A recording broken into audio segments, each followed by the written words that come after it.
It's the 3rd of October, and a monumental chapter in the history of aviation is taking place. Orville and Wilbur Wright initiated their first manned experimental glider flights in Kitty Hawk, North Carolina. These flights were part of their groundbreaking systematic efforts to achieve powered, controlled, and sustained human flight. These glider flights will serve as a precursor to their later powered attempts. The Wright brothers' dedication to the science of flight, meticulous research, and pioneering innovations will eventually lead to their historic success when Orville piloted the Wright Flyer. It will take many years of intense trial and error for this to happen, though, but we'll be watching this space closely for the next few years. Max Planck is hosting fellow physicist Heinrich Rubens for tea.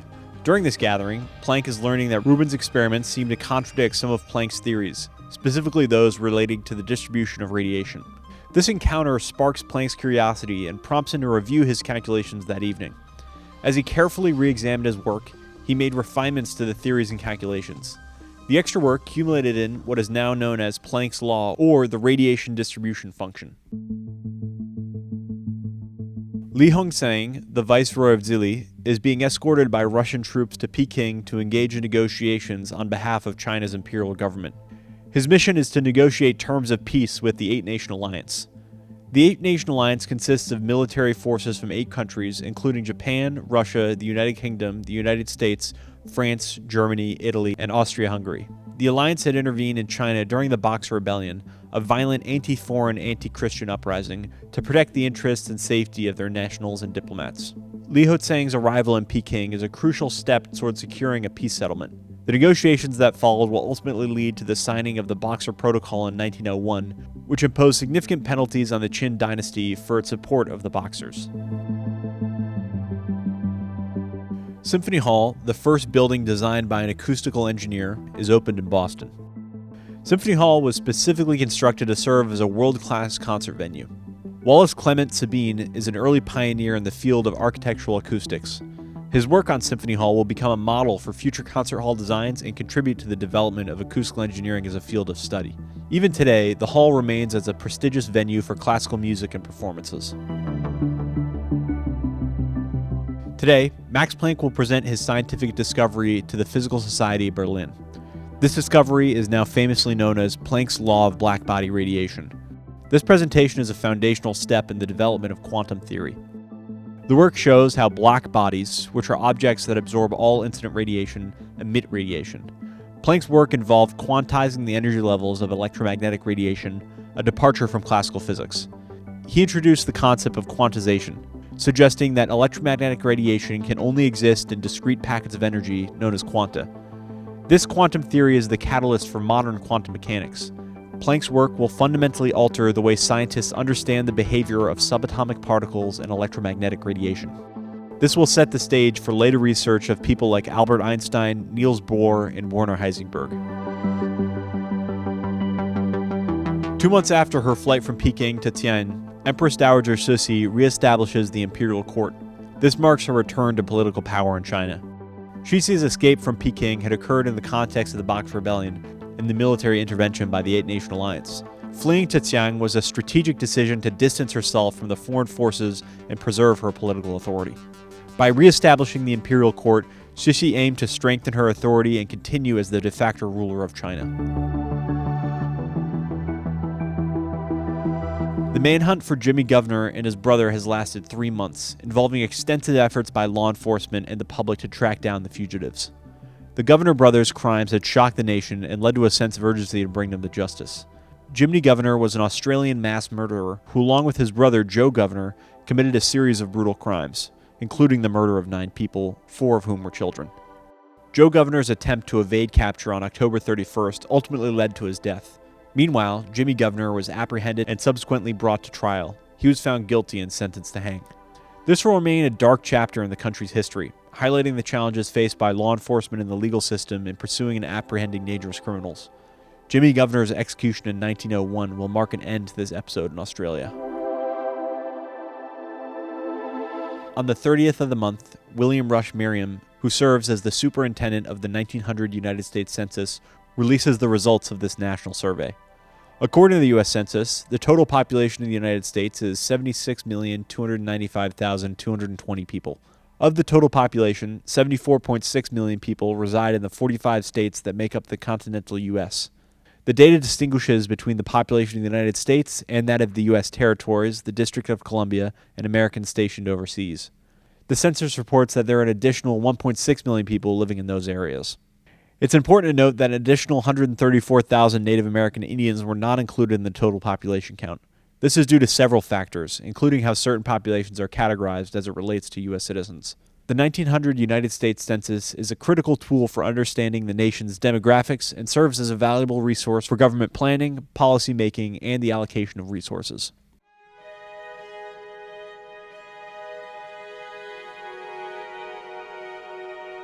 Today, the United States hosted its first ever auto show, held in Madison Square Garden in New York City.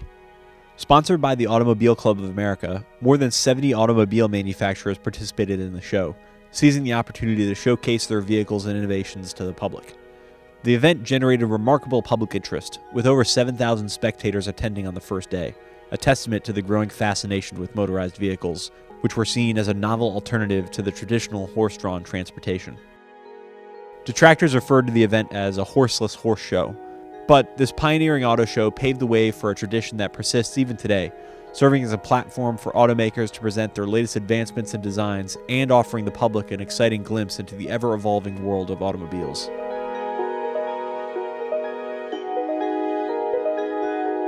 William McKinley has been re-elected as the President of the United States, with 292 electoral votes over the 155 for Democratic challenger William Bryan. The Republican Party increased its lead in the Senate to 57 to 33 and to 202 to 155 in the House. The popular vote was 7.2 million for McKinley and 6.3 million for Bryan. McKinley's victory is significant and reflects the prevailing political climate and preferences of the time, particularly on economic issues and the gold standard.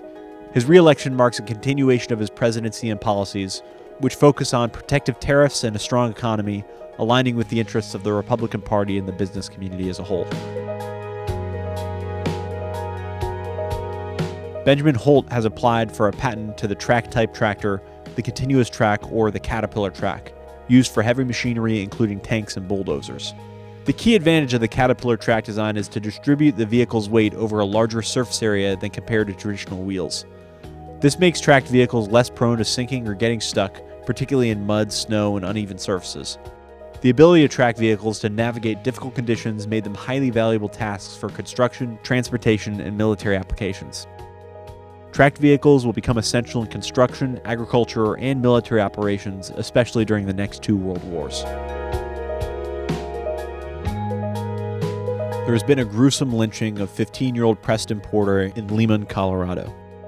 A week prior to his lynching, Porter had been accused of killing 11-year-old Louise Frost.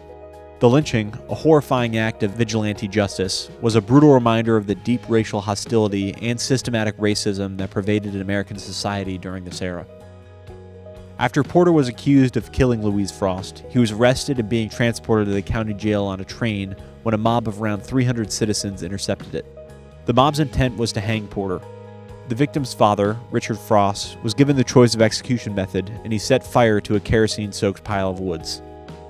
As the mob and reporters looked on, Porter burned at the stake, a form of execution designed to inflict maximum suffering. The entire ordeal lasted approximately 20 minutes before Porter succumbed to the horrific injuries he had sustained. During this era, racial prejudice and hostility towards black individuals and communities was rampant in the United States. Accusations against black people were frequently treated with bias, often resulting in mob violence and the threat of lynching. Lynchings were used to instill fear and maintain racial hierarchies. In Preston Porter's case, no formal investigations into the lynching was conducted, and their coroner's report concluded that he had died at the hands of parties unknown. This lack of accountability was all too common during the era of racial terror lynchings. This serves as a reminder to the pervasive racial violence and injustice that plagued the United States between 1865 and 1950. He is one of more than 6,500 documented African American victims of racial terror lynchings during this period, and one of 5 lynched in the state of Colorado.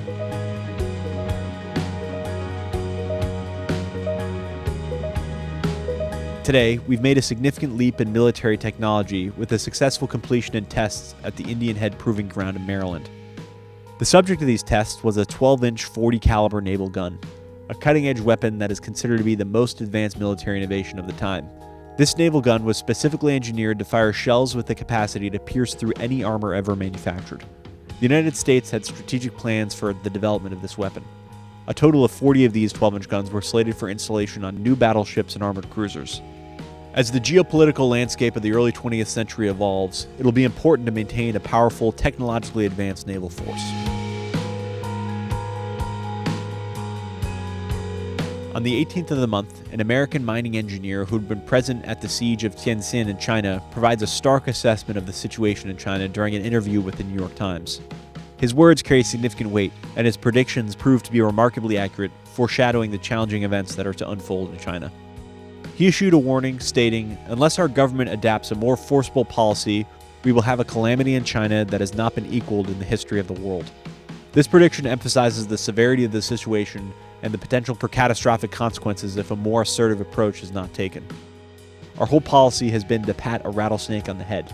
This underscores the precarious nature of the diplomatic and foreign policy efforts employed in dealing with the complex dynamics in China. The miner's insights and warnings reflected the deep concerns he had held for the future of China and the need for a more decisive and strategic approach. His ability to recognize the challenges of the time, keen analytical skills, and leadership qualities will eventually lead him to rise to become the President of the United States.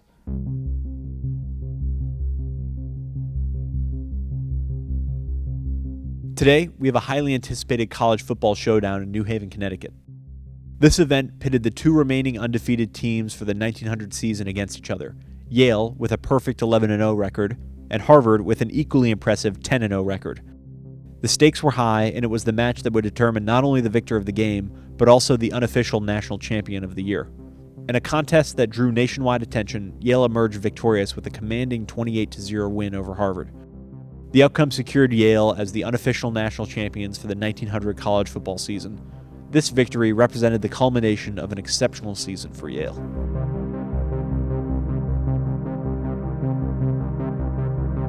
In much less happy football news, on the 29th, there's a football game between Stanford and California.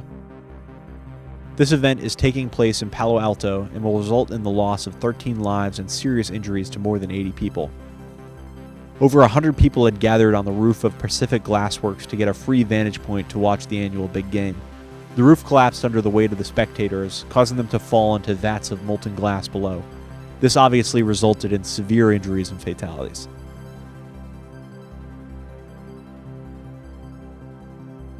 Oscar Wilde has died.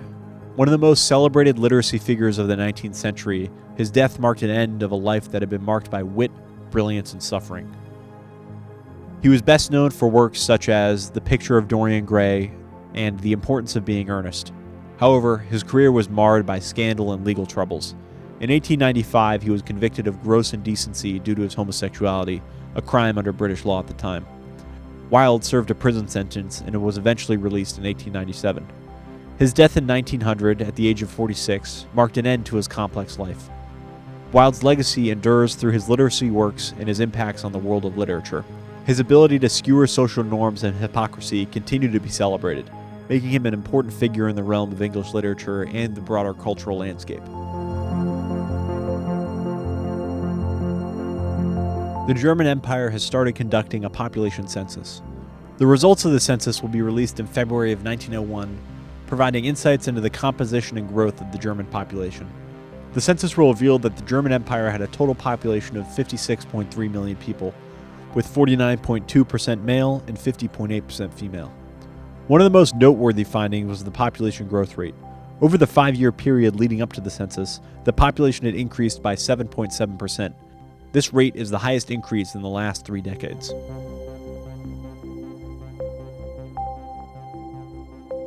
On the 3rd of the month, the United States Supreme Court delivered a significant decision into the case of the Chesapeake and Ohio Railway Company versus Kentucky.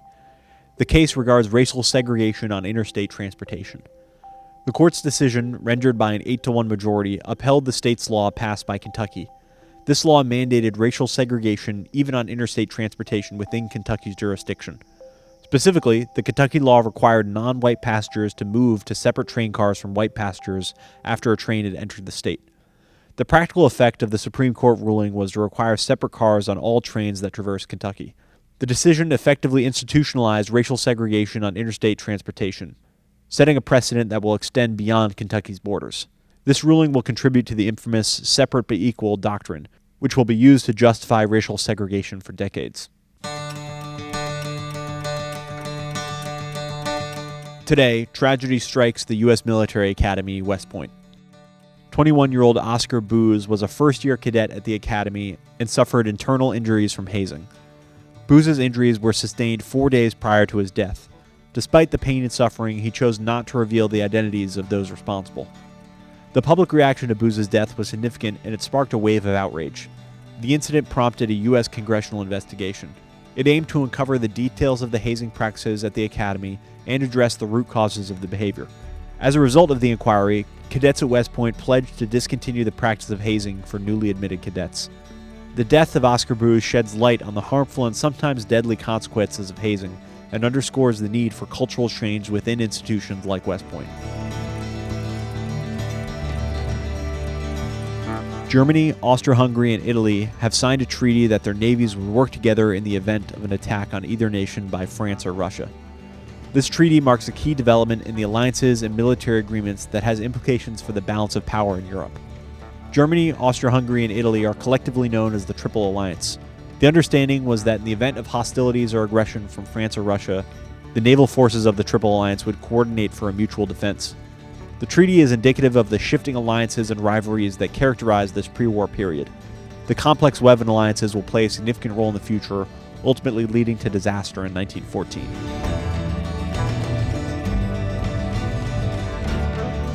James Roosevelt, American business executive and father of Franklin D. Roosevelt, died while his 18-year-old son was away as a student of Harvard University. The loss of his father had a lasting impact on Franklin, influencing his values, characters, and sense of purpose. It compelled him to take on an increased responsibility and eventually enter the realm of politics, where he would go on to serve as the governor of New York and later as the president. A dinner is being held in honor of Charles M. Schwab at the University Club of Manhattan. During this, Schwab presented his vision for a steel company that would revolutionize the industry. It was ambitious and comprehensive. He outlined a concept for a steel company that would be involved in every aspect of the steel production process, from mining coal and iron to the sale of steel products. This integrated approach sought to streamline and consolidate the steel manufacturing process, making it more efficient and cost-effective. One of the attendees at this dinner was J.P. Morgan, a prominent financier. Morgan recognized the vision and its potential. This led to the formation of a group of industrialists, including Andrew Carnegie and John Warren Gates. Together, they worked to bring Schwab's vision to life by creating what would become U.S. Steel. U.S. Steel will turn into the largest steel company in the United States and mark a new era in the industry with its scale and integration. Schwab's vision, embraced by his partners, will greatly contribute to the growth and development of the United States as an industrial powerhouse in the early 20th century. This moment showed that with the right ideas and timing, and money, the world has the capacity for large change and progress.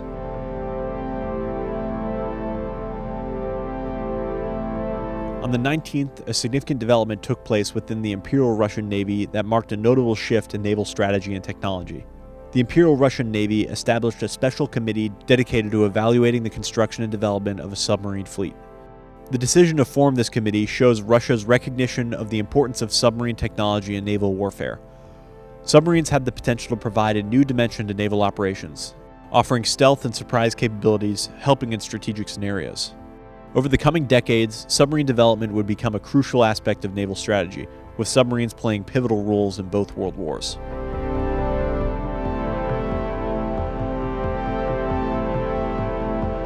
Foot binding is officially outlawed by decree of Empress Dowager Cixi after centuries of the practice of stunting the growth of girls' feet and years of lobbying against it. Foot binding was a deeply entrenched cultural practice in China that had endured for centuries. It involves the binding of girls' feet to restrict their growth, resulting in deformed and extremely small feet. The practice was considered a symbol of beauty and social status, but was physically painful and debilitating for those subjected. Efforts to end foot binding had been underway for some time, driven by the recognition of its consequences and the advocacy of activists who tried to eliminate the practice. Emperor Cixi's decree marked a turning point for these efforts, as it imposed a formal ban on foot binding, making it illegal.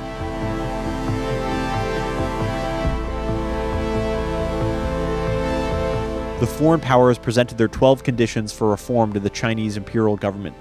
The negotiations aimed to address issues of territorial integrity, security, and accountability in the aftermath of the Boxer Rebellion. This will mark a phase of reform and reconstruction in China's government and military, and demonstrate the dynamics of diplomacy and international negotiations during the time. In return for allowing the emperor to come back to Peking, China was to reduce its military, punish the Boxer rebels, and pay $500 million to the 8 nations over the next 60 years.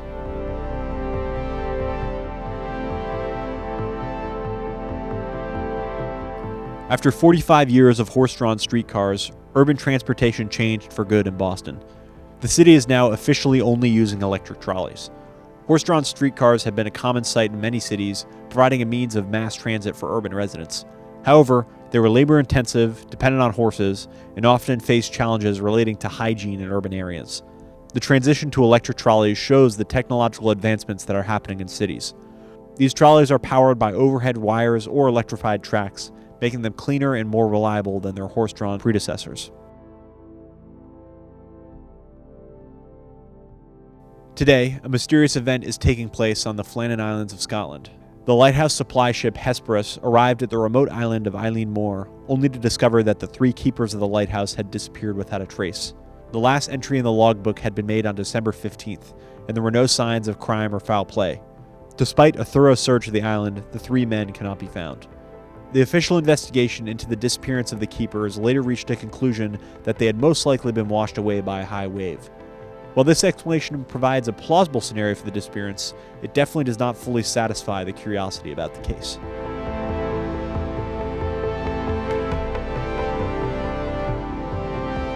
A milestone in medical ethics was achieved with the introduction of a regulation by the Prussian Ministry of Religious, Educational, and Medical Affairs. The regulation marked the first known law that mandated medical experiments to be conducted only with the informed consent of a patient. The concept of informed consent in medical practice is a fundamental ethical principle that requires healthcare providers to obtain explicit permission from patients before conducting medical procedures, experiments, or treatments. Informed consent ensures that patients are fully aware of the risks, benefits, and alternatives associated with medical intervention, allowing them to make an autonomous decision about their healthcare. This regulation and requirement for informed consent laid the foundation for modern medical ethics, and has since become a standard practice in healthcare worldwide. It reflects a commitment to respecting the dignity and rights of patients, ensuring that they have a voice in their own medical care, and protecting them from unethical and non-consensual medical practices.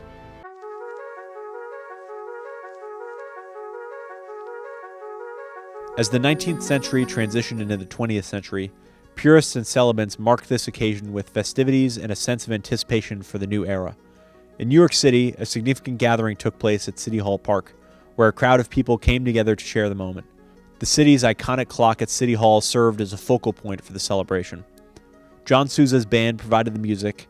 At 11:59 p.m., the city was darkened for 1 minute, creating an atmosphere of reflection as the 19th century comes to a close. Then, as the clock strikes midnight, signaling the beginning of the 20th century, the crowd erupts in celebration. Fireworks light up the sky, illuminating the city. The arrival of the 20th century is being met with a sense of hope, excitement, and optimism for the possibilities that the new century will bring. This event in New York City is just one of many celebrations around the world as people welcome the dawn of a new century. It symbolizes a fresh start and a sense of progress for the world as a whole. As we bring our journey through the year 1900 to a close, it's impossible not to reflect on the profound impacts this year has had on history, society, and the world as we know it. The turn of the century was a time of transition and transformation, characterized by achievements, cultural shifts, and historical milestones. From scientific breakthroughs to political upheavals to artistic inventions and societal changes, 1900 was a year that set the stage for the remarkable developments that we'll see unfold in the 20th century. As we turn our attention to 1901, we stand on the threshold of a new century filled with promise, innovation, and challenges. The dawn of the 20th century holds potential for even greater discoveries, important events, and cultural shifts. The future is teeming with untold stories, remarkable people, and accomplishments that await our exploration. I'm eager to start delving into these pages of 1901, where history will continue to unfold and reveal itself. Please join me in this journey through time as we look ahead to next year.